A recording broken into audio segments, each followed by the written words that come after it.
Hi everybody, and welcome to my full album review for the Littyyy Bros project, Champagne and Cocaine.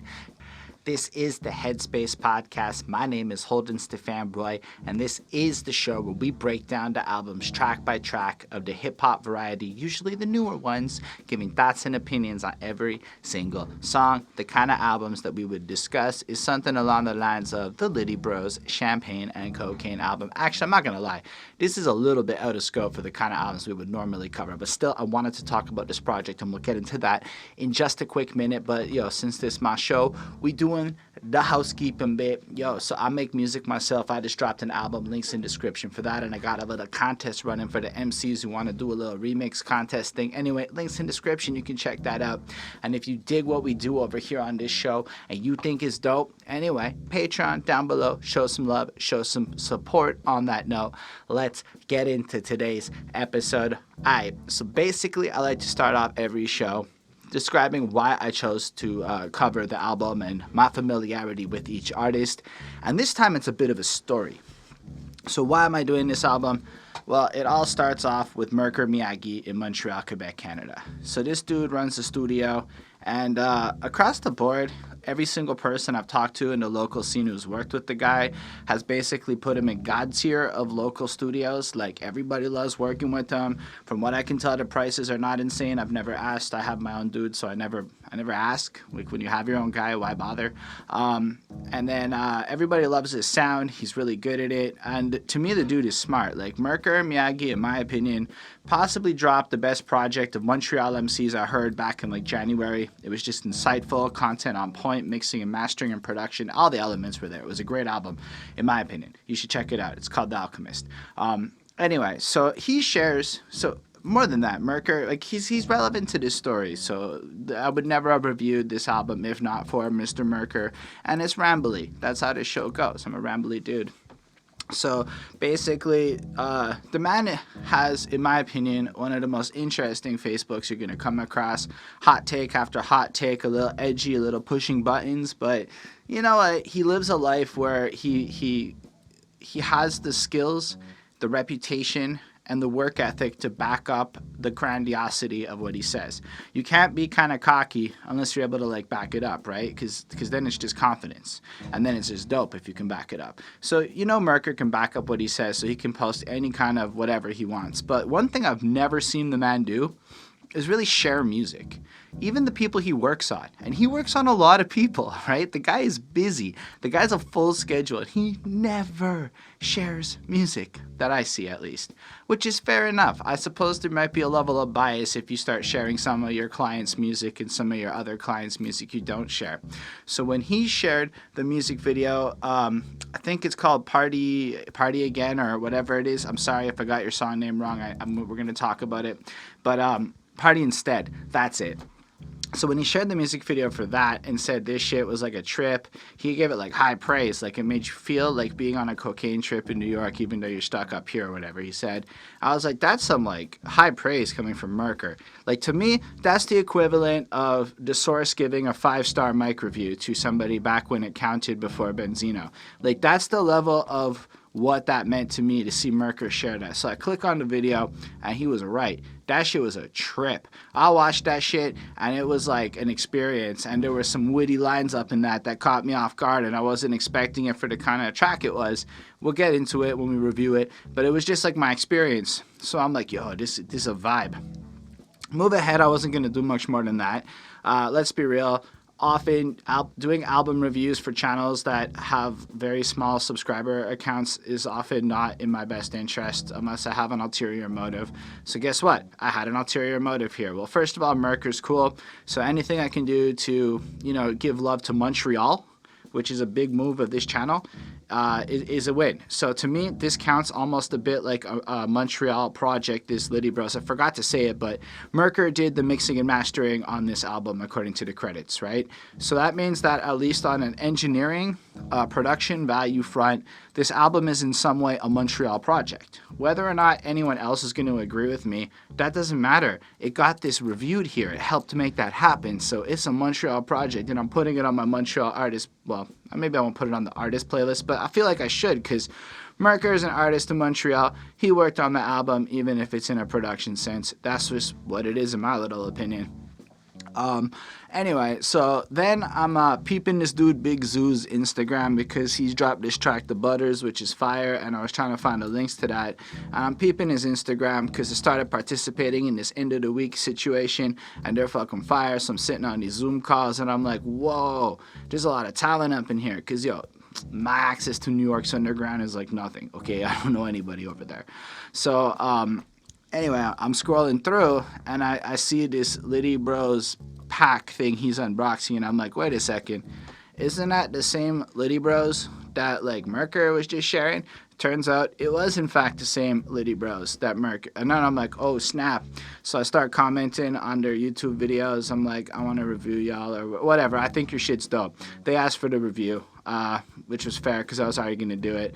But I don't want to like be like, I'm gonna review you in the comments because it's a fucking lame ass look. Plus, I don't know if I'm gonna review you half the time if I'm gonna look at it. I don't want to be that guy. But anyway, in my mind, when they asked for the review, I was like, I'm already gonna review you. Because at this point, Big Zoo, who like already is tripping me out with skills, talent, and mastery of knowledge, is like, even just like affiliating with them, opening up their cool little promo packaging that they have. Like, it's fucking cool, this Littyyy pack thing they made.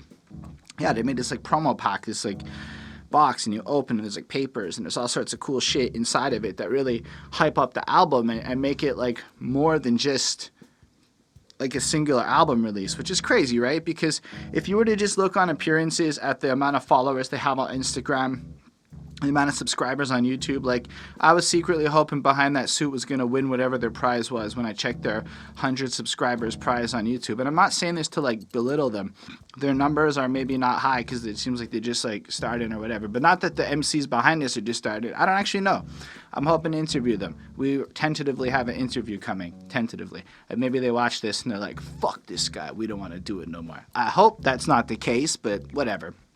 Anyway, so I was looking at the numbers, and I'm like, this is whackness. But then you're looking at the promo move, and we're talking, like, the promo move is coming from people who, like, have budgets and shit. Like, that is not weak shots. That is some super impressive thing. So that caught my eye. Like, obviously, Littyyy Bros is more than just your average thing. But then the music video production is also pristine. I watched a few of the music videos, and I'm not watching anymore because what I like to do for these album reviews now, just as a little caveat, is I haven't really heard the whole album. I've only heard the 2 or 3 music videos I've heard. And then I'm going to listen to each song for the first time, listen to it one time off camera because with copyright I can't react to it. It's just, it doesn't matter. It's just the rules. And then I'm going to come back and give you my fresh and honest thoughts on the song based on what I just heard. So that's how we're going to do it. But I highly recommend the music video to party instead. I don't like music videos. 98% of the music videos I've seen since I started this channel, and you can go look at how many albums we reviewed, 98% of them are forgettable nonsenses, which I would never recommend to anyone because frankly most music videos are trash. They're just grandiose waste of money, really big ads. This music video was an experience. It was a trip. Like, I've never done cocaine in my life. I felt like I was high, right? Like, that's the feeling of it. I may have done other drugs in my life. You know what? We'll get to it there, but that music video, there's a part of it that reminded me of when I have been coming down off of MDMA at 6 in the morning waiting for the bus to go home. And the fact that the music video was able to so effectively take a non-MDMA doing me and bring me back to that vibe, that's some masterful storytelling and emotion captured in the music video. And those are all the elements that led me to getting to this review. So I decided to do the review. And then I was like, wait a second. I'm sitting there at end of the week on Sunday, and this guy here, Jesse Figueroa, is doing the contest, and he's like, fuck, I think that's his name. If I said your name wrong, dog, I'm so sorry. We can correct that after, and you can be like, fuck you, and that's all good. Anyway, he's doing the freestyle MC challenge thing, and it's just fucking fire, and I'm like, whatever's good. I saw that the man followed me on Instagram, and I went ahead and followed him up, and I hit him up and said, what's good? Simultaneously, I'm commenting on like the Littyyy Bros page. Now, you gotta understand something here.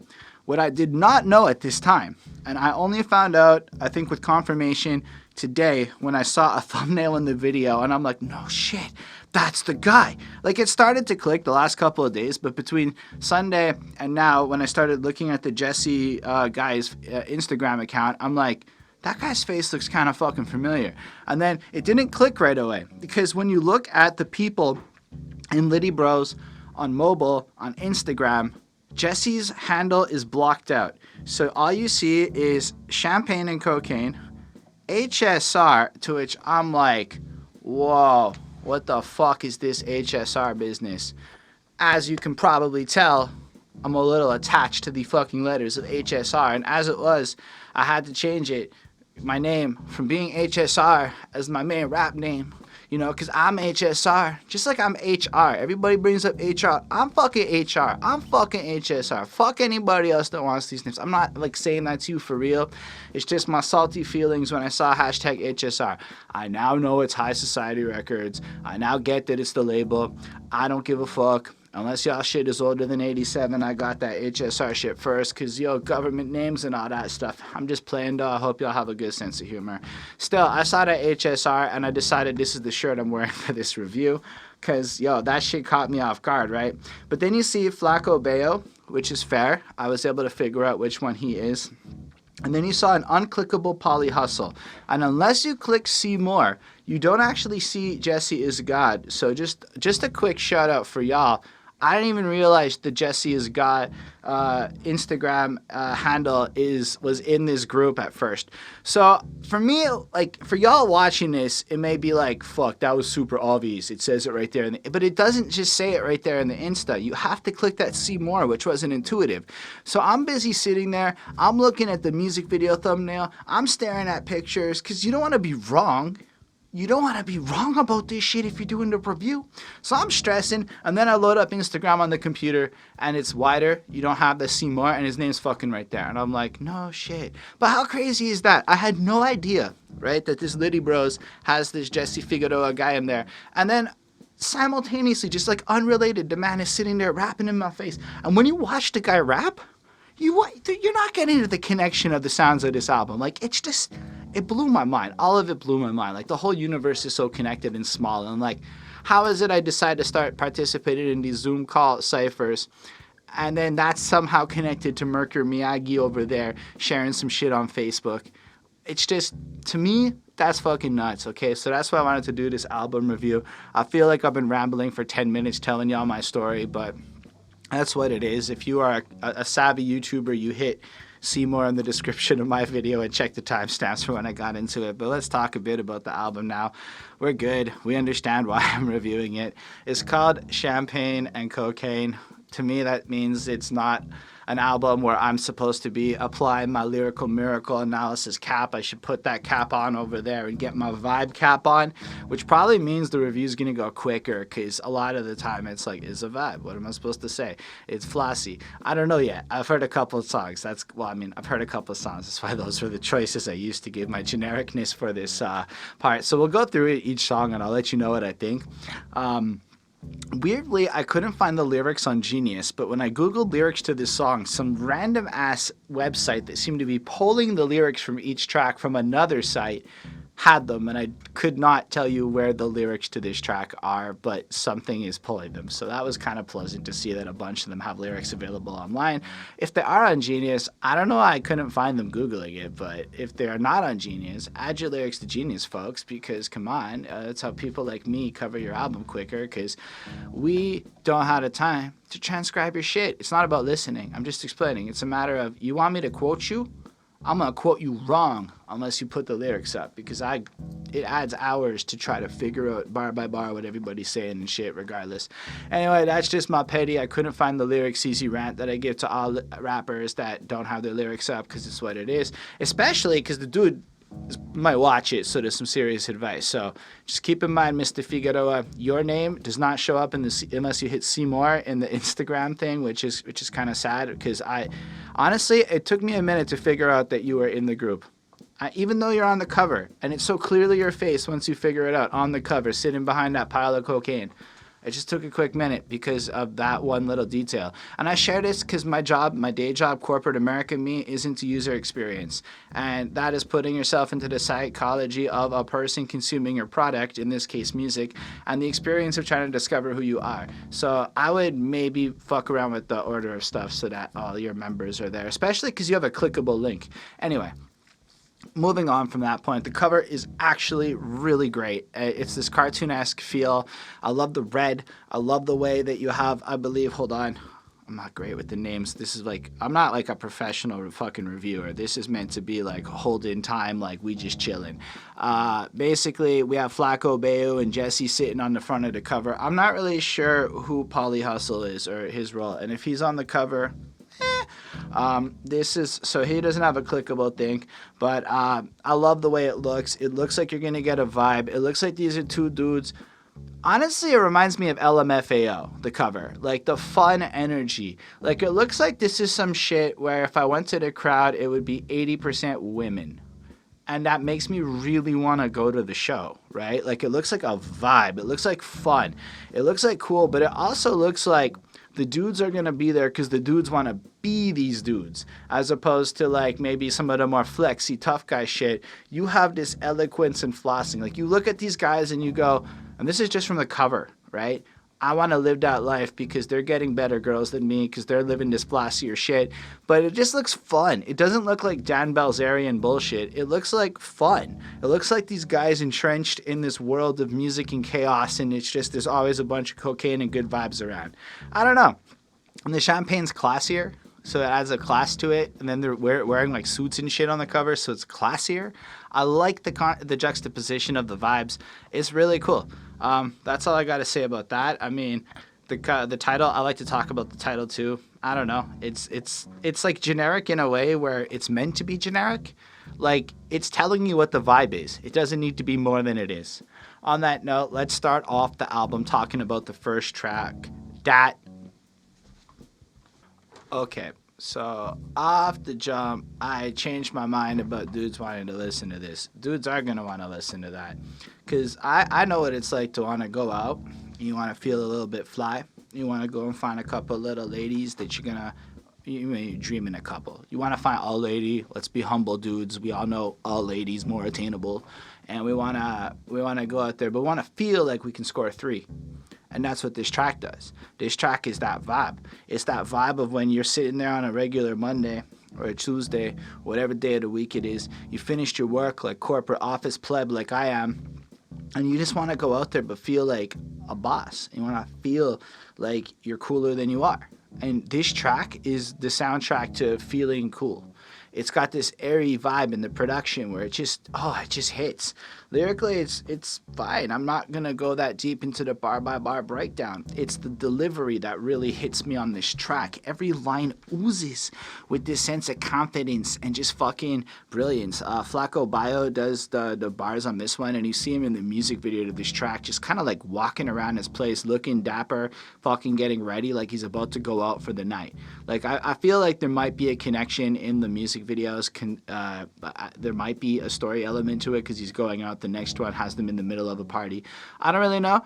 I'll check that out after. Maybe there is, maybe there isn't, but it's worth investigating because it looks like effort was really put into making sure at least the videos fit the track.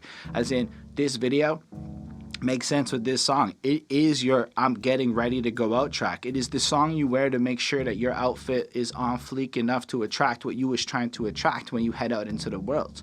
And I think that's really cool. I mean, just the bars are just flossy, but they're smart. Like, this drip isn't just normal. I'm dressed like it's a formal, looking in the mirror, and I gotta snap a photo. Everywhere I go, camera on me like a GoPro. All this Sofrito man is dripping like some oil.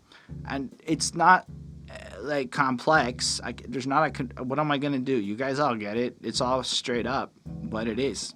The bars are basic in that regard. No offense.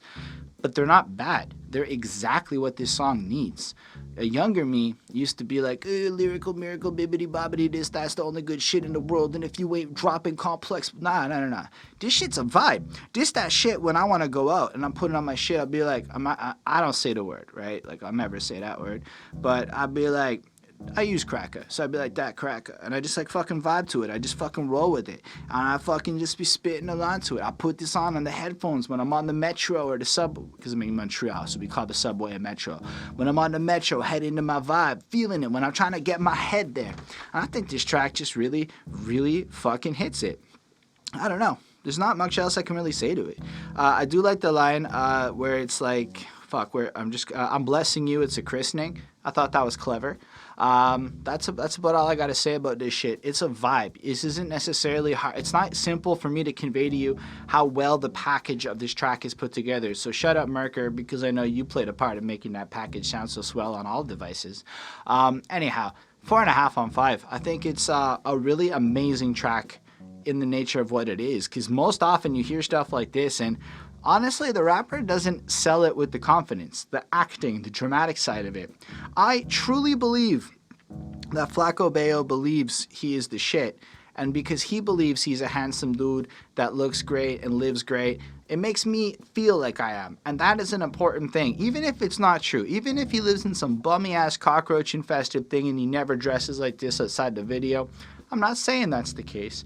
He is so convincing on the track that it doesn't matter if it's all fake, because it's a beautiful aesthetic and it creates the start of an epic night. And that's, I think, a cool way to start an album called Champagne and Cocaine. So I'm really into the track. Let's move on to the next one, which is referenced in this one, which is cool, a bit of foreshadowing. The Pollos Hermanos. When I see the Pollos Hermanos, I think of Breaking Bad and drug dealing, which I suppose fits the general aesthetic of shit. But I also like how on the last track they used the line, Los Pollos Hermanos, and then he said their names, right? So it's kind of like we're like the brothers in this shit. So I kind of dug that, like, connection. Or I like it when albums, because albums, right, that's just tangent. A lot of my reviews are tangents for those who don't watch me. I assume if the artist is somebody I might actually talk to in person, I get a little more one-on-one with the review. But like, some albums are important. And like a lot of people focus so much on singles, but when you're doing an album, it's more of a cohesive story, or it should be at least a cohesive story that moves along. So just the fact that the first track shouted out the next track and kind of created the context of hyping up them as a squad, then that track comes through, and it is the first time we're getting vocals from Jesse Figueroa up on this album. It's cool because now it's them coming through and doing their shit, showing, I guess, the two sides that they bring to the table, because that's what I took from this track. First of all, the production again is stellar. The beat is a vibe. It feels like now the night's started to pick up a bit, like, you know, Flaco left his place, you know, met up with Jesse. Now they're about to really go turn shit up, and it kind of has that like element of like chilling with people you care about, your boys, and having that cool vibe going on. But it's still hard, right? This track works in and of itself. It's just a calling card introduction too. So Flaco's got an airy style to him. I loved also the leaned out, kind of slowed down style on the chorus. I think it fits the instrumental really well, and it fits the vibe of, you just picture yourself being gone and faded at like 2 a.m. listening to something like this. I feel like Flaco has a more airy, modern trap style to his vocal delivery, which just flosses. And again, it's the delivery that sells it, because 10 people can spit bars that sound very similar to this. But if you don't really believe in the bottom of your soul that you're actually living the kind of life, because he's not saying like grandiose shit, right? Like, he's saying like, I ain't asking when I fucked the game up, I am raping shit. I'm like a god to all these atheists. I be smelling like Newports and Versace. No matter how hard they try, they cannot copy. No matter how hard they try, they are not me. So when you really listen to these words, it isn't like saying I am the greatest thing that's ever there. I'm not trying to introduce myself or like, I guess, take shit over in a way that other people are doing. I'm simply me, and by the result of me, I could exude this confidence and attraction, and therefore other people can't take that, because it's the essence of myself, and myself just happens to be more blessed than you. And that's a swag. Like, that is oozing confidence. That is not the same thing as like when rappers is busy calling themselves a goat, when like literally half the people in the goat conversation are still releasing music. Like, sorry, bro, you're not the greatest. You're just not. Like, did you hear the Method Man album in 2018? He's still making music, guys. Like, I'm just saying, y'all. Like, so when I hear a level of confidence, what I'm looking for is people who are saying shit that is factual. And I'm hearing nothing in their bars that I can be like bullshit on. I'm hearing, I believe in myself because I'm living fly. And I have no reason to prove that. The style in every one of their videos is on point. So far, it's cool. The aesthetic of everything to do with the Littyyy Bros branding is on point. I mean, everything lives up. I don't know. And then I feel like Jesse's cool because he kind of comes with more of a bars feel to it, more of a rapidy rap style, so that like you get both elements, the airy trappiness, and then Jesse comes and brings that harsher grittier, like old school drug dealer vibes to the track. And I love that juxtaposition. Like Jesse supplying the stuff for the party so that Flacco can turn up. I don't know. That's just how I took that. It's just the vibe it gave off from that. His bars is alright. I mean, look, again, I don't want to comment too much on it. And the preface is I'm really into that deep intellectualism. So I want like some crazy, like blow my mind fucking literaries for me to call it like next level. But these bars fit this track. Like, I'm going to tell you one time only, breakfast to get ate because it's lunchtime, homie. Yeah, I be in the dark because I be in the dark with your main bitch laying all that sunshine on me. This is well-constructed shit. It is airy, it is flossy, it is dope. And it's mostly the delivery that I think sells these bars more than the bars in and of themselves being insightful, because they are the kind of shit that anybody could have come up with. But the way he delivers it is ridiculously well done. It is the perfect bars for a track like this. I don't know if y'all can get what I mean. It's a style I'm trying to learn how to appreciate, because we're going outside of the element of what I'm comfortable with. It is hard for me to be like, don't make me catch a body, I'm Gaddafi and El Barrio. That's just dope. It works really well. It creates a context and it paints a picture. It's just, unfortunately, I guess for the sake of what I get crazy geeked out on, that isn't the style that geeks me out a lot. But at the same time, for the sound of this album, it is perfect. It is exactly what I would want to listen to here. So I can't really do this crazy literary breakdown on this shit. It is just outside of the scope of my knowledge set. On the other hand, I can tell you that everything about the packaging of this track is wonderful. I'm going to give it another serious 4.5. Like, this is a vibe. It feels like I would want to throw this on when COVID's over and I'm allowed to leave my apartment and go do things again. Because, Montreal's still locked down. That's all I'm trying to say. Still, great experience so far is all I'm trying to say. Rather than being kind of redundant and rambly, let's talk about the next track, the Littyyy Bros Redux. First of all, I'm a sucker for a good beat change, and that was a good beat change. This track's a fucking vibe. This track has me sitting there going, like, my brain is spinning right now, like it's litty, and I'm just like, bro. No, this song is amazing. Like, everything we heard is less good than this track, and we're only on track 3, and I'm already like, fuck, this is my first 5 on the album. Like, this is a vibe. This is like exactly it. Like, if I want to go out, like, there's just certain vibes that you want, and I think this is capturing it. But this one has some bars that really, really caught me. So that chorus, we'll get to the chorus, it starts with that. It's just fucking airy. Like, we Littyyy Bro, it's Littyyy Bro, and the way they repeat it, and it's just fucking, it's just nice. Like, I don't know how to describe it. It's just well produced. It's the perfect kind of like ambiance. You can feel the chemistry between the two of them.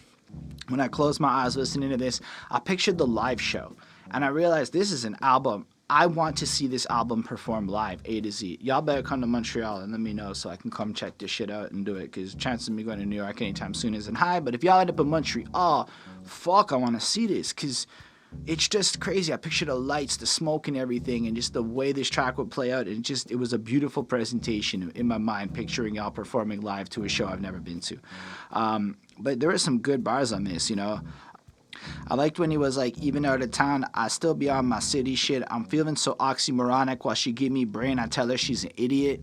And that's fucking clever to me, because it's an oxymoronic situation, like a smart bar playing up on how she's dumb and whatnot. I just thought it was super clever. It hit me real good. I don't care if my breakdown sucked. That was fucking fun to listen to. It's really good. In general, the flossiness, I really like that people mad because your bitch is watching all these videos on that Vizio. And here's the thing, man, with the vibe and the aesthetic that they have going on, like, it's not like implausible. Like I said at the very beginning, this the kind of shit women are going to be very attracted to, and guys are going to be jealous of. And I really, really foresee that being a fact. So when I heard these things and I listened to the way they flex, again, it just fits. It's like believable shit to me. It is completely convincing. I think Jesse kills this shit. I think he fucking flosses on that first beat. I think the way he rides it. Yo, can we talk about how technique they are? I don't even think I've mentioned technique yet. I feel like a fool. I'm 3 tracks in and I haven't talked about how pristine these guys are with hitting the exact rhythm, the exact use of effects, the exact everything you need to put a track together properly. Like, listen, I know Jesse can freestyle because I seen that dude do that yesterday. I was like holding up fucking shit. So maybe not yesterday, Sunday, whenever I saw the guy spitting. Watching him compete as a freestyler dude. Part of that is to make shit up on the spot. Man's is in a fucking car on his little like headphone speaker on a Zoom, fucking killing it like a proper MC would do. You know what I'm saying? And so he just just rides it. He just fucking flows.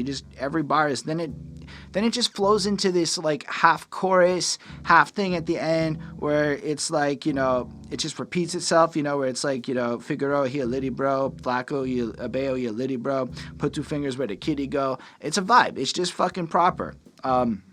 Then you get the whole beat change up, like pills is kicking in or something, and like the drugs is flipped in. And before we were like getting ready, we were getting ourselves up, and now we just gone and we at the party and things is wavy. And Flacco comes and does his verse, and it's really just fun. It's really, again, has some fucking good bars. A couple, like one that really popped out at me was, we sitting pretty, yo, we so petty though. Our go-to emotion is pity for the motherfucking pitiful.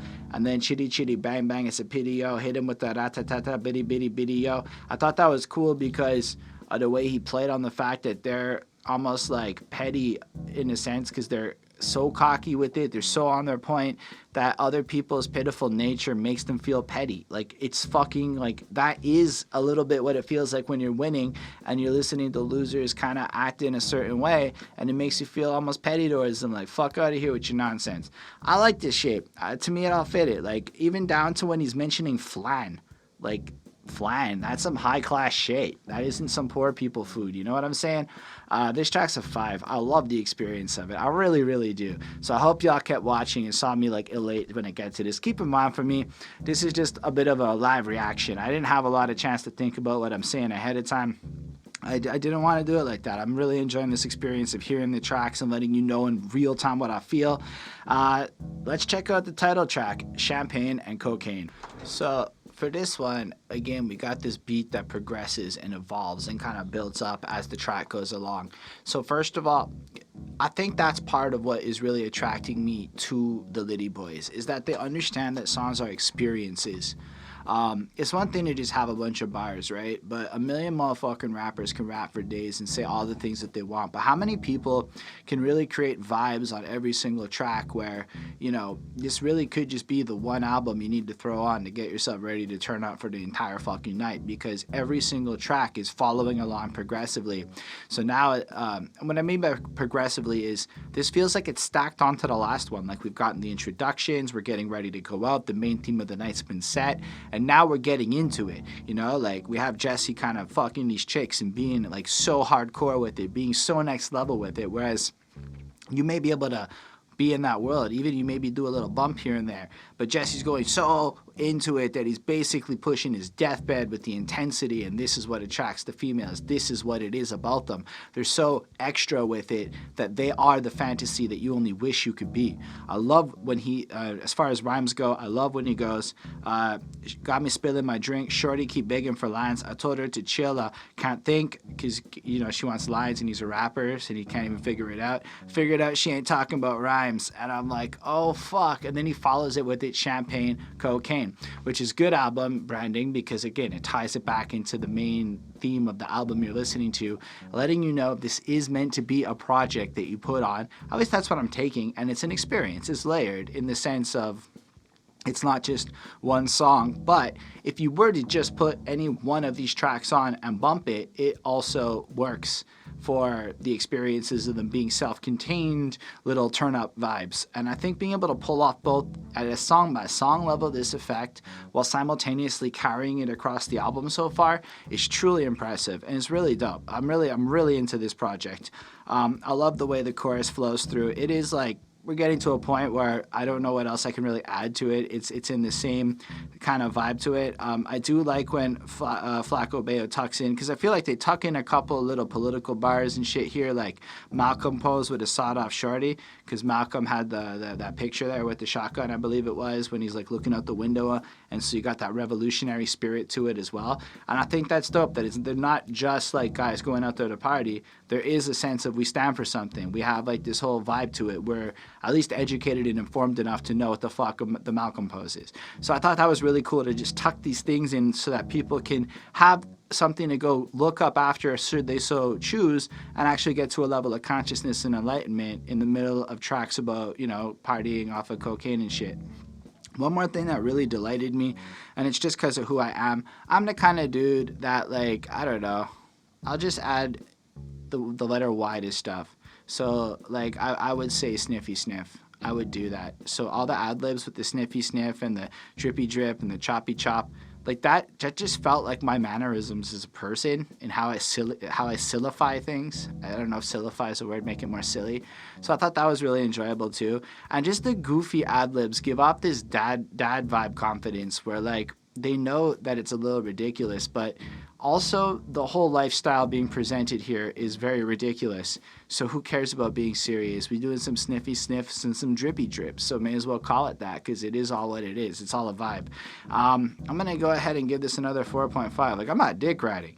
This shit is pristinely put together as far as this kind of music goes. I haven't heard an album that has enthralled me and made me want to go do drugs I never do and never will do. Like, I'm never going to do coke, but this album makes a very compelling point to do cocaine.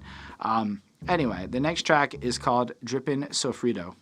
All right, so I had to look up what sofrito was because I've never like heard that word in my life, and it appears to be, according to the internet, a basic cooking preparation in mixing spices into some oil. So it's basically sauce. It's dripping sauce, but it's saying it clever because you can't be like the Littyyy Bros. They're going to come up with their own jargon to describe themselves. They're not just going to take other people's stuff. And that is definitely something that we've seen throughout this project is they don't use the same words as everyone else. So it's almost like they're flossing the fact that they have their own distinct style by saying things like Drippin Sofrito, where it is in the same vein as what everyone else is doing because they're tapping into this party vibe. There are just certain things that work there, but they're doing it their own way, and therefore they are attracting all the ladies and getting all the stuff they want. Overall, I really, really enjoyed the flow on this one. Again, a lot of the same commentary I've made. So rather than dribble, drabble on, and ramble, I'm going to just say the same thing. It's got that same progressive beat vibe. It's got all the things I really liked in the other tracks as far as particular lyrics. What really caught my eye was when Flaco Bayo was like, I got to these Me Too's, I do it then bang, it's me too, me too, me too. And I thought that was really clever, right? Because I've heard a lot of really shitty Me Too puns where they try to spin it and do something with it to be relevant and it just misses. But this is playing up on the fact that a lot of people want to copy it when you got a swagger to it. So the fact is they got the swagger to it. And even if you look at a guy like Jesse Figueroa, when I saw in the end of the week comments was all the OG legends during that like little cipher were like shutting him out. Like this guy got respect. The kind of respect that young rappers come into the game are going to be like me too, me too, me too. And sometimes you see it in the energy of new people, the thirstiness that comes through it. So listening to the level of production that went into this project, these are guys who already have set up, man. Like they got something going for them. So I could just see how everywhere they go, there's people who just want to like dick ride and get involved with it. So they drop something like this, and first of all, there's going to be a bunch of people that are going to be like, oh, that's so dope, I want to do it too, it sounds like such a cool vibe. And they're not going to hit it. I think because to hit this, you got to be living a life where it's that swagged out. Like, you got to be that person. I'm not even saying, like, these dudes do coke every day and party. I'm saying that when it's time to go, these guys know how to go. They're putting forth into the world the energy that they put out, a distinction and a style that is crafted, that really feels distinct to them. Like, who the fuck else? Like, look, at a top level, none of the flows and all of this shit is really original. We're playing in party trap music, okay? Like, it is the vibe of what it is. But yet, they're managing to do it in such a way where it feels like the wheel is being almost reinvented a bit, or at the very least, this is what they would want to put on for their vibe when they're going out, and they're almost telling you about their crazy nights rather than trying to get you to, like, it doesn't feel like they want me to be them. That's where a lot of the modern pop shit bothers me. I don't at any part of this project feel like he's trying to have sex with my girlfriend, really, honestly. I don't feel like he's really, in fact, really, at the end of we have fucking Jesse's also awesome, amazing verse, dude. For real, really cool. I like the dripping 50 Cent Coquito line. That's pretty good. But reach for the stars, but don't ever go reaching for ours. And that's a cool twist, right? Because everyone tells you to reach for the stars and go out there and be the best you can be. But the real caveat that a lot of us are thinking and don't ever say, which is, I guess, where Jesse gets a little bit more real than most of us, is but don't come for mine. Like, here's the thing. I want everybody out there to achieve, but the second y'all move into making rap for corporate motherfuckers, we're gonna have a bit of an issue because now you're competing in my lane. That's the facts of it. I'm competing against the corporate motherfuckers. Y'all can, Littyyy Bros, we have no competition. Y'all own the party sphere. In fact, as far as party rap goes, this is the best party rap album I've heard in years, honestly. So far, I'm like halfway through, I think, a little less than halfway through. And already I'm saying, because it's just got this style to it, the production is so good. And maybe there are people watching this that'll be like, bro, you don't know about this one or that one. Fair, I don't listen to a lot of party rap because often the lyrics are grandiose and bullshit.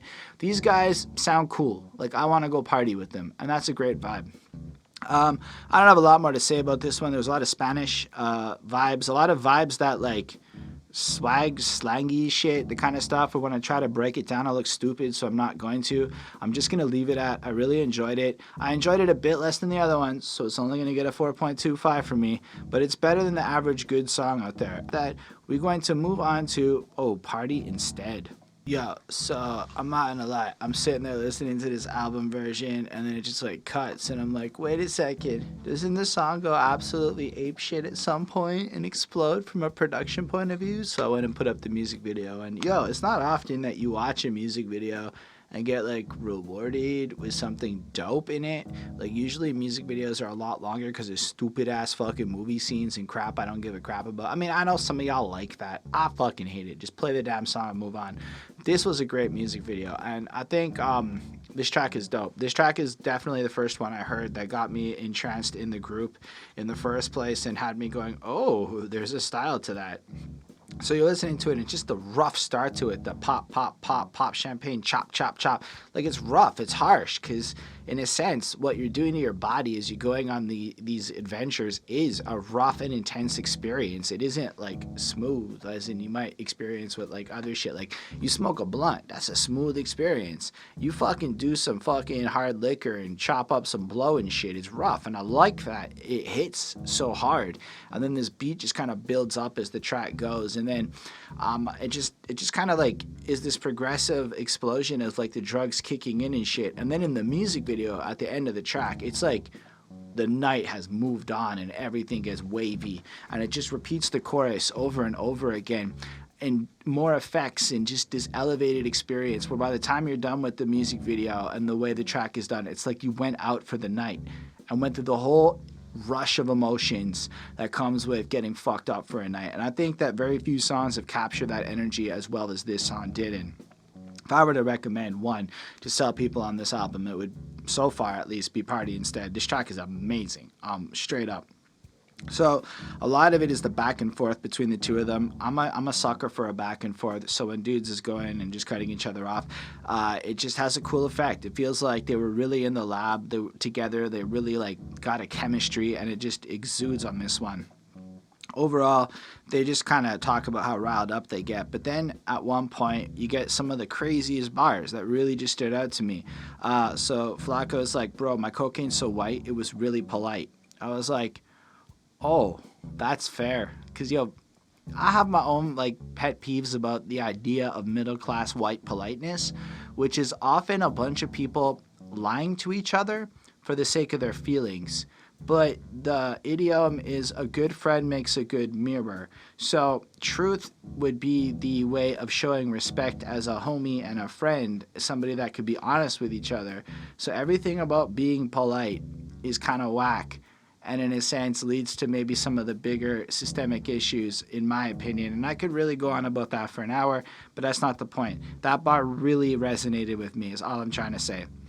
But then it called the cops and said I tried to rape his wife. And that was kind of what's up. But I read a lot of books in the last year about, let's say, Jim Crow and racism and a lot of the shit about the black experience and history related to that. And the thing that's the most baffling about all of it is how many times it really is white people, usually men, being fucking whacked out that some black guy fucked a white chick. Like, the amount of atrocities that are specifically tied to black guy fucked a white girl is nuts. That this bar, again, socially political shit in the midst of this drugged out trip, I thought it was so profound. I love that shit. I don't know, that was some serious shit. And then I also like Jesse James's follow-up, Bro, My Cocaine's So White. She holds up her purse ever so tightly at night, loving everything pumpkin and spice, wears a pair of Uggs and they lean slight to the right. And I just felt like the whole vibe of that. I just felt it, like, it's just perfect. And it's like almost like I said, everything I just said about the last one, except I'm kind of losing my steam on profoundness. I just feel like it captures the vibe of it really well.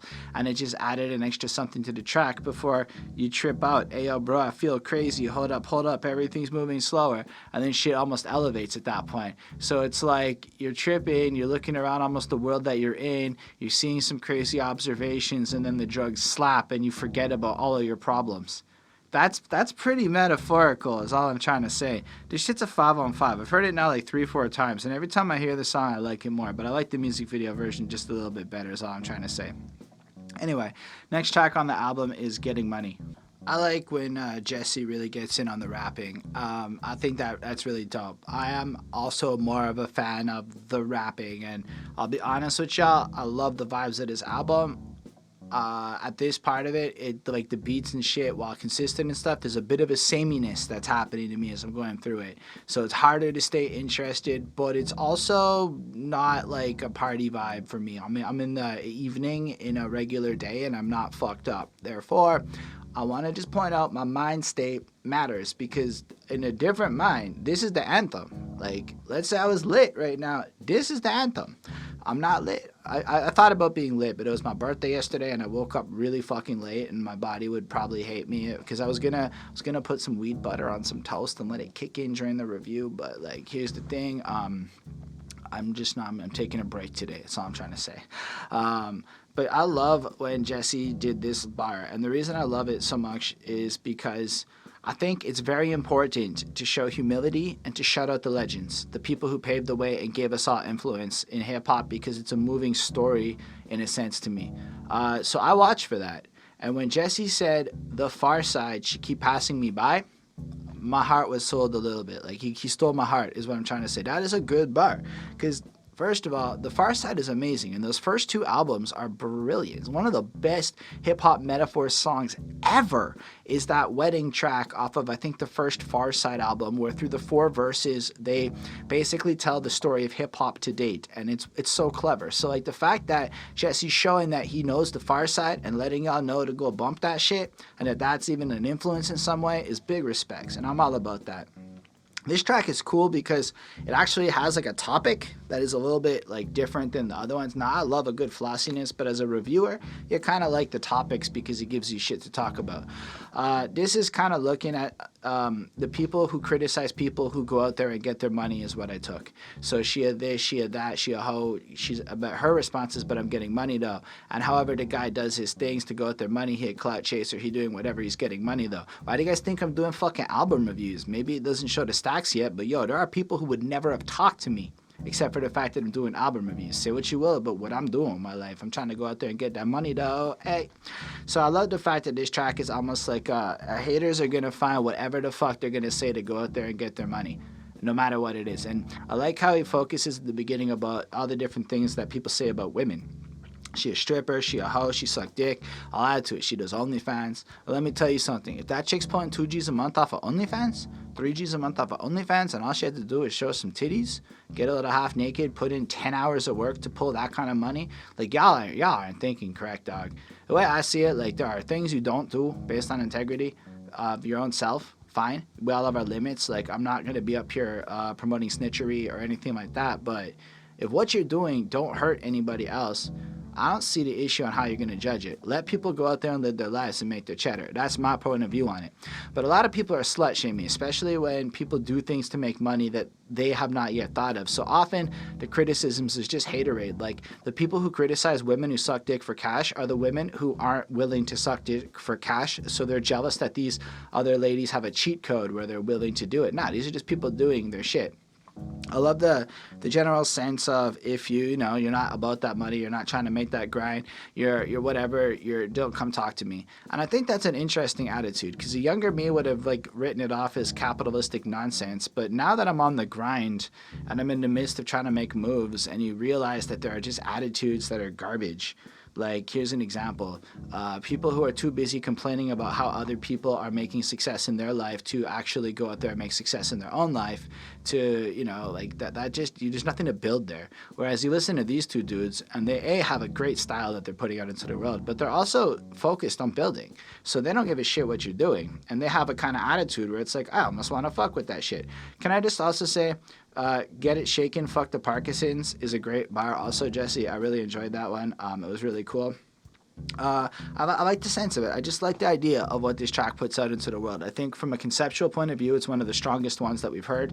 It fits the vibe of everything. I'm going to give it a 4.25 because, like I said, part of it is the placement on the album, and there's a bit of a sameness. Part of it is it just followed one of the strongest experiences on the project, and that's unfortunate. Sometimes that's what happens. If the song before it is really, really great, the one after it takes a hit, and that's just kind of the facts of the situation. Anyway, I'm enjoying the experience going through this album. Let's talk about No Baby. So I definitely saw the music video to this one, and it's when I figured that Jesse Figueroa was in fact in the group. I meant to comment, one of the other songs was like, you know what it is, you know who it is, and I'm like, I literally didn't. That was how I started this review. I started this review saying I don't know who is in this group, so I thought that was kind of funny. That was a little crack me up kind of moment. But yeah, I'm glad to know that it is, and I'm sorry if that's offensive to anyone. I personally think the you know who it is thing is a weird calling card, unless people really know who you are. I mean, certainly we know who it is the second time we hear the song, but if I never hear the song again, forever I will remember it as I didn't know who it was. And I had that experience with like one of the dudes on Flip Mode, and I heard him like Rock Marciano, I think he's on Flip Mode, but I heard him like way later on for like the first time, and he's like, y'all know what it is. And I'm like, I literally had no idea what it was. I didn't know. I'd never heard of you before. And so I think it's a terrible way to start every song ever to put you know what it is on it. Like it's a pet peeve of mine. I don't know. It just bothers me inherently. I digress. When you're an album reviewer, you hear a lot of shit. What I mean is you hear a lot of shit people think is clever, but then you realize some of this shit is just shit people say. And it doesn't make sense when you start thinking about it. And when you've heard a phrase like you know what it is 500 times, maybe not that many, but you thought about it that many hundreds of times, you know, you start to really think about it. Anyhow, this track's aight. I would argue this might be my least favorite song I've heard on the album so far, but since I've heaped a whole bunch of praise on it, I'm okay with saying that. This has more of a hard vibe to it. It's more of a, I guess we'll have a shooting kind of sense of it. It feels almost like calling the bluffs of the people that they're contending with. So you have a lot of tough guy attitudes in this world, a lot of people that want to come through and talk a lot of shit on their bars, and they're saying, no, if you're really about that, come do it. Here's the thing, we are really what we say we are. And I've already spoken at length about my feelings on them being legitimate and being real and being able to say it. And I think it's really dope. I think it's really a great. I like the niche of no baby, no baby. I told a bitch, no, I don't want your baby. I thought that was clever. I thought that was an interesting thing because it also, again, kind of taps a little bit into some social issues where there are people who use like baby getting as a trap or a way to manipulate men or things like that. So I think it's cool to see them touch that into it. But otherwise, it's another flossy, airy, super fun to listen to. They gloss on the beat and sound fucking badass kind of tracks. I'm going to give it a 4 on 5. It is not bad. It is just this one would be the only one so far I've heard that didn't really like smash it out the park for me. So y'all can accept my criticisms a little bit on that. But not even criticisms. It's all style. This is just, I like the other ones better, but this is doing the same things as the other one, but sounds different, which inherently becomes a compliment to the album making process because you're supposed to have a sense of versatility on it. This isn't less well made. It just resonates less with me. Anyway, I wanted to establish that to say that I appreciate the quality in the track, and y'all can think what you want, but I'm just doing this on purpose. I would argue that the biggest demo consuming party trap music is middle-class white office workers, and this shit slaps for middle-class white office workers. I can't tell you what the fuck the hood wants. I can tell you what office people want. I can tell you what moms in like Mitsubishi's going to pick up soccer want, like their kids from soccer want. I can tell you what motherfuckers washing dishes want, all that type of shit, and this is that vibe. I was sitting there going like, like this the whole time, just the whole fucking time. I'm doing dances, I'm doing my whole little thing, and it's just a vibe to his track. I think it's really clever. I love the idea of like doing it on purpose. Like, listen, I mean, I say everything I mean on purpose. I get kind of weirded out when I get a little critical because I don't want to hurt anybody's feelings, and everybody's an artist. Plus, you never know. You know, it's not even the artist. Seriously, honestly, I just assume that the folk, the Littyyy Bros, are going to appreciate that I took the time to review this album, even if they don't like every little thing I said. It's the fans that freak me out. Fans are fucking militant. So I don't know how militant the Littyyy Bros fans are. I digress. This track is amazing in terms of the content. They took the idea of I do some shit. Like everything I do is on purpose. Oh, I left your message on red because it's on purpose. I hit on your thirsty chick because it's on purpose, you know. Thinking that I did it by mistake. I'm the jerk who put the work in and had to do this shit on purpose. Damn, my knuckles ran into his face. Oh, Jesse, you killed it with that part. I really enjoyed that. Because there's a sense that, like, people think things are accidental. Like, I mean, I understand what platform building and brand building is about. You just have to look at the Littyyy Bros packaging to see how much effort and thought went into everything they put together. So when they put out their presentation, there might be people who are jealous. For all I know, in New York, they're selling out like 2,000 fucking person shows everywhere. New York has a real scene, unlike Montreal.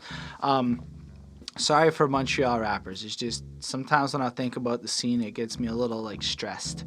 But basically, I really just felt that this song was it. This was that like oozing, flexing confidence. I don't know, man. The verses were proper. The chorus was pretty fucking amazing. I kind of lost my train of thought.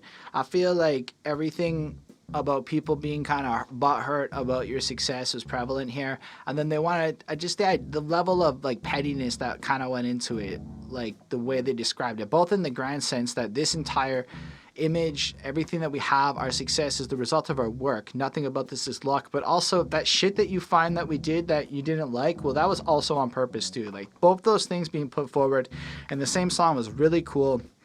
Over this amazing, upbeat, you could fucking dance around your apartment while doing chores vibe.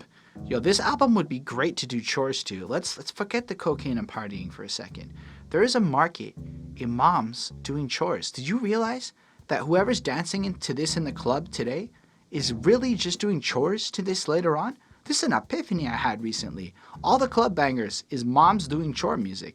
I was listening to what the missus, the lady friend that I have, she's washing dishes, and I'm listening to the music she's washing dishes to, and I realized it's all the club bangers of 2010. That's just the moms doing chore music of today. So just keep that in mind. Congratulations, Littyyy Bros. Y'all made an amazing chores album. And that's not an insult. If you think about what I just said, you made some timeless fucking club music. Real good. You can dance around to this, and you can do a bunch of blow getting railed by a bunch of run the train situations. The fact that you can do both to your project, really, really great vibe is all I'm trying to say. Anyways, I guess it must be nice to be so lit. I just want to pivot back to the idea of the album arc for a second, because if we think about this whole album being a reflection of a night out almost, it starts off getting ready, the grandiosity, and then, you get a little inebriated, and there's a lot of party vibes and feeling yourselves and all sorts of shit. You out there wilding out, you're doing your things. Maybe now you've attracted the ladies, and as the night goes on, and a lot of people out there are maybe realizing they're not getting any ladies, they're looking around, they're seeing you, the successful person, killing it, enjoying life. Maybe you just killed a set, maybe you did a thing.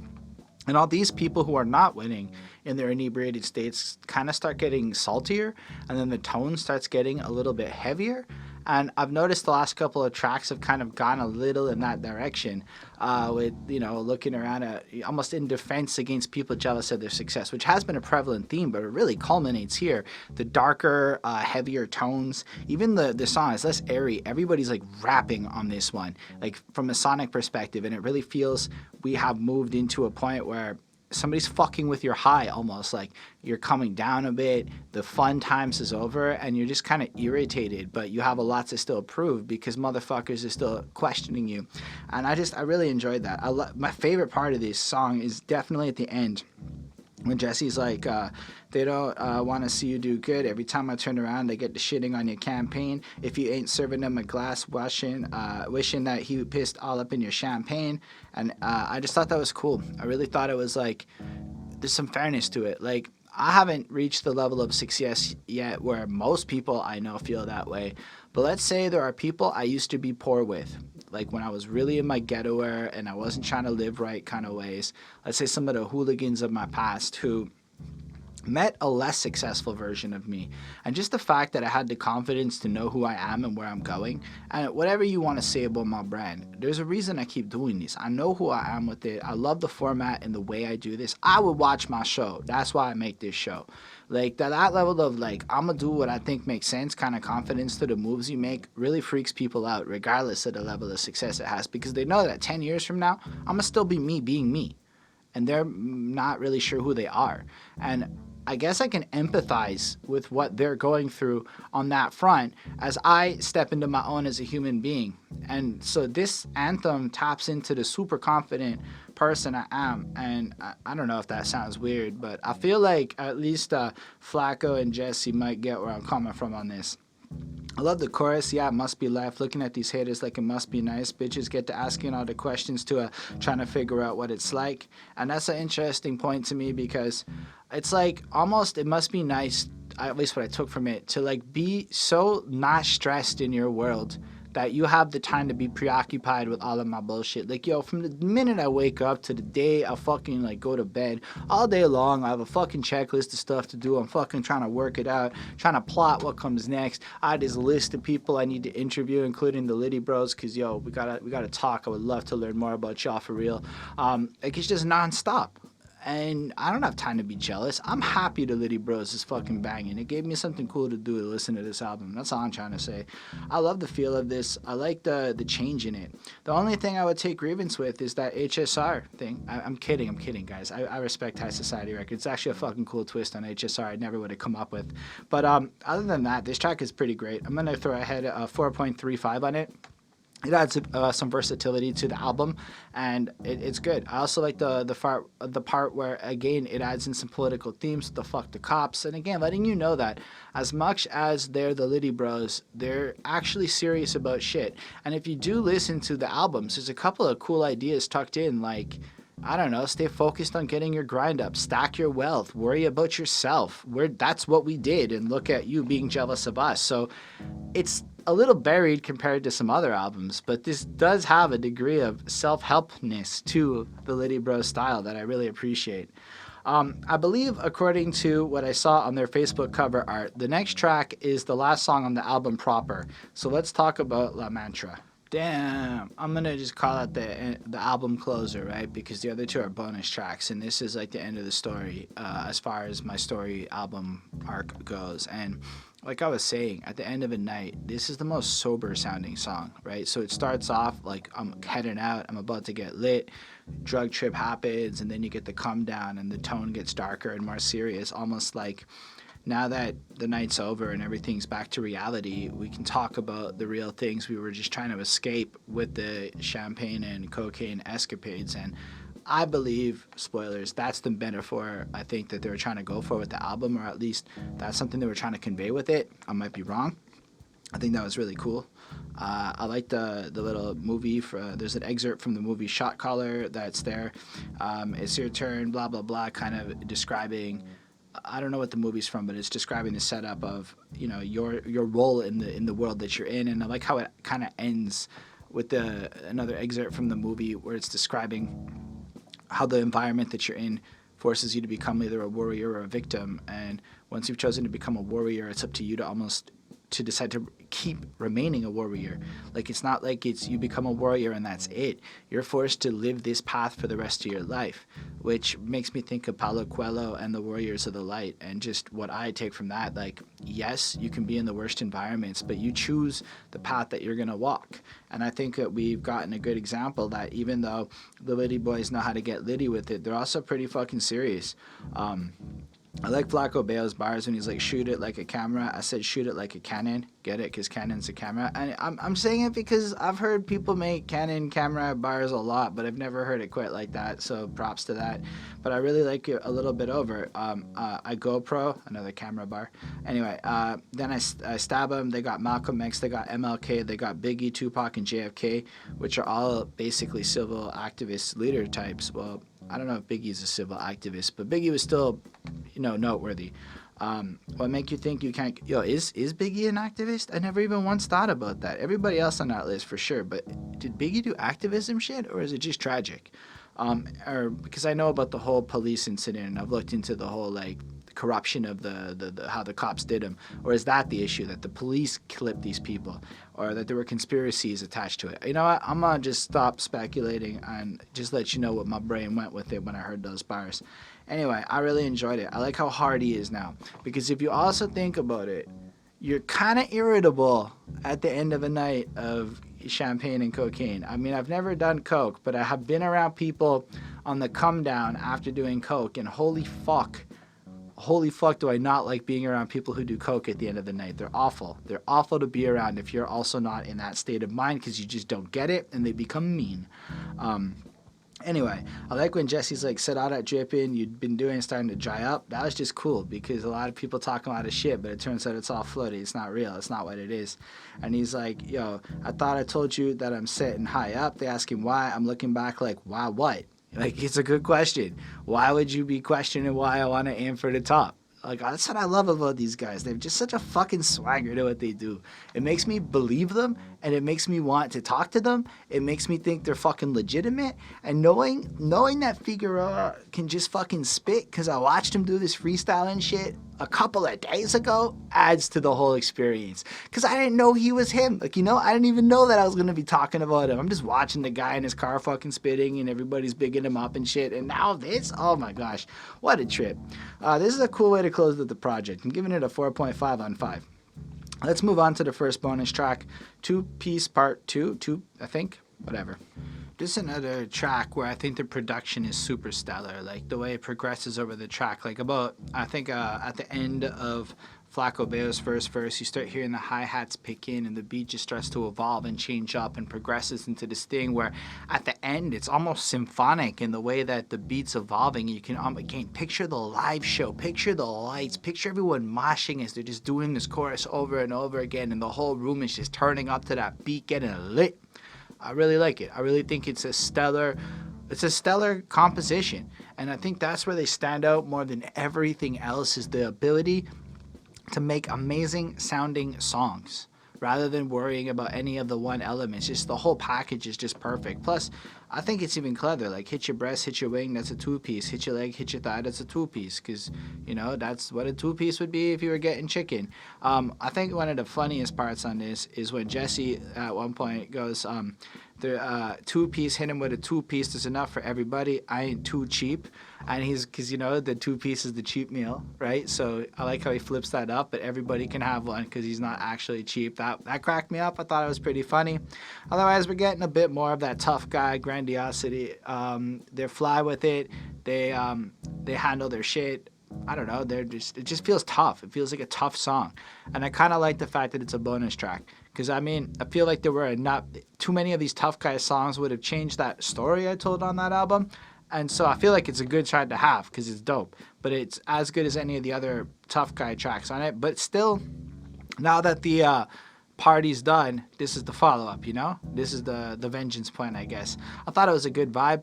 I gave it it's a 4.35. It's a good song. I really think it progresses. I feel like it took me a minute to get into it, but once Jesse's verse kicks in and the beat is flipped up, I was sold, and the outro knocks it out the park. It's truly stellar. But I guess, I don't know. I wasn't, my brain is just not sitting there with the more aggressive bars. I was really loving the flossy, drippy shit, and I appreciate what's happening here. But that's why it's a bonus track on the album. So I can't criticize it for album placement. It's not part of the album. It's just available for me to consume as an extra gift. So I'm not being a dick about that. I understand it. And I really like it. It's a good song. I would listen to it again. And that brings us to the last one that we're going to talk about today. If you just give me a second to look up the name. It's called Scorsese. And we're going to talk about that real soon. This is a good flexing song. What can I say? It's just what it is. It's got another wavy beat, a lot of the same commentary I could have made about many of them, but there are some great moments of it, especially the end, where he goes, y'all needed deals to get money. Fair enough, right? There are people out there who, something I thought of is a lot of people make music specifically to get money. And then there are people who make money and then make music. And those aren't the same kinds of people. Like, I can just make music. I'm not like rich, but I can make money. There's so many ways I can make money in my life. Like I'm literally, while recording this review, got an email to do a freelance writing job that I have to do, but I don't want to, but it'll make me some money. So why am I not going to do it? You know, it's boring, but there's just so many ways to make money. But because I can make money, I don't have to like worry. I can make the music I want to make and kind of do what I want with it. And if I so choose, I can afford a Merkur Miyagi to pay for all of my shit to make it sound super crisp and pristine. So I really like that.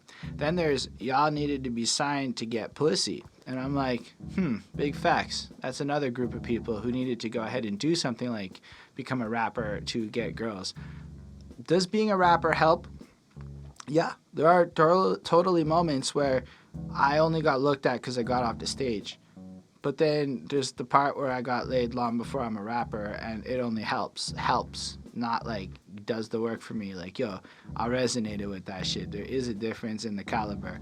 Because it's not, when I heard broadcast there, I realized it isn't necessarily cash. It's like broke a spirit, right? Like, you don't have personality, character, anything to offer a person. Like, you're broke on all fronts, because you can get by with no money, you can get by with no looks, but you can't get by if you have nothing to offer somebody. The bars are fine. My favorite part of this is when he's like, the product's so pure, I got the people season on it, and people be like, hi, it's nice to finally meet you. And I'd be like, hi, it's nice for you to have met me. No disrespect, but I mean it disrespectfully. You lucky to be here and even stand next to me. That's like the whole track, I think, in terms of the flossiness right there. But it's a fair way to look at it. A lot of people probably do come up to you and be like that if you're flossing, if you're feeling away, especially if you have a reputation. And the truth is, it's probably not like, I mean, I appreciate all the fans and people who support me. But let's say like 1 million of y'all supported me. The entitlement that comes with it, like when you really think about the inherentness of that sentence, I'm so glad to meet you. It isn't about you, like the person being met. It's about satisfying the ego of the individual meeting you. It's all about them in that moment. Like if that person approached you and said, thank you for making great music, it's not the same thing as I'm so glad to finally meet you. Just that sentence inherently is like, I want something from you. I love it. The choice grammar they use across the album lets me see that they're actually boss in the way that they think about everything. And again, it just sells at home. I don't have more to comment on this track. It's been a bit of a longer review than I thought it would be. I like this 4.5. Their life's a movie. It's like Scorsese. I own everything. It's flossing. I'm the best. That's the kind of shit it is. But here's the thing. I believe that they're the best. They don't floss like I floss, but I respect they're real. So I guess we could talk about the album as a whole real quick. This shit's an experience. To sum it up, I feel like the album proper is like you start doing some drugs and then it picks up and it's all wavy. You're feeling yourself, then it calms down and everybody's aggressive. But because you got the ballerness of your soul, you can hold your own, and all these jealous people can go fuck themselves.